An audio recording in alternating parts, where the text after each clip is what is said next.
ওয়ালাইকুম সালাম ভাই, কি হ্যাঁ খবর? বাতিজা, হ্যাঁ বলেন। তুমি এনো রাস্তা সাফ করতেছো, তোমার বিষয়টা কি? বিষয়টা দেন না তো, কেউ রাস্তাঘাট তো চোখে দেখে না, সাফ করে না। আমি মন দিয়ে দেখলাম আজকে রাস্তাঘাট আবর্জনা দেয়া দিতে, তাই পরিষ্কার করে দিতেছি। তাই জন্য পরিষ্কার করতেছো। তোমরা লোক কয়জন? লোক দুইজন আর তিনজন আছে, নাস্তা খাইতে গেছে এরা। ও হ্যাঁ, নাস্তা খাইতে গেছে। আচ্ছা মোট পাঁচজন। হুম, আচ্ছা এই রাস্তাটা কি তোমরা ব্যাগটা পরিষ্কার করবা? হ্যাঁ, পুরাটাই পরিষ্কার করবো, পুরাটাই একবারে। হ্যাঁ, পুরাটাই। এই যে রাস্তার কি কি? রাস্তা বাতিজা, হুম। এটা আমি শুনতাছি মানুষের কাছে সাপের আনিগুনি বলে বেশি, এটা কি হাসা কিনা? হাসা সাপে ভয় দেখে দেখে পা দেখে তো এটা পরিষ্কার করে দিতেছি গাইতে।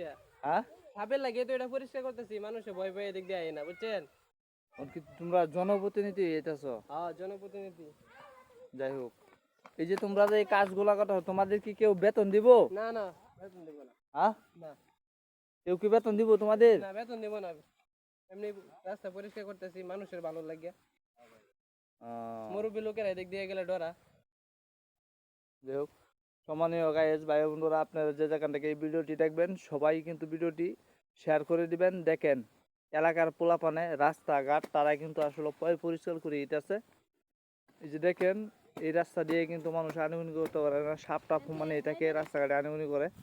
তো তারা কিন্তু আসলেই কি বলবো, তারা এই যে দেখেন রাস্তাটা কিন্তু এটা কিন্তু প্রায় 200-300 মানুষের আনুগুনি, এটা কিন্তু একটা বাড়ির রাস্তা, তারা কিন্তু পরিষ্কার করতেছে। এই যে দেখেন এটা কিন্তু প্রায় সলিং, আপনারা দেখতেই পাচ্ছেন, তারা কিন্তু বিরাট পরিশ্রম করতেছে।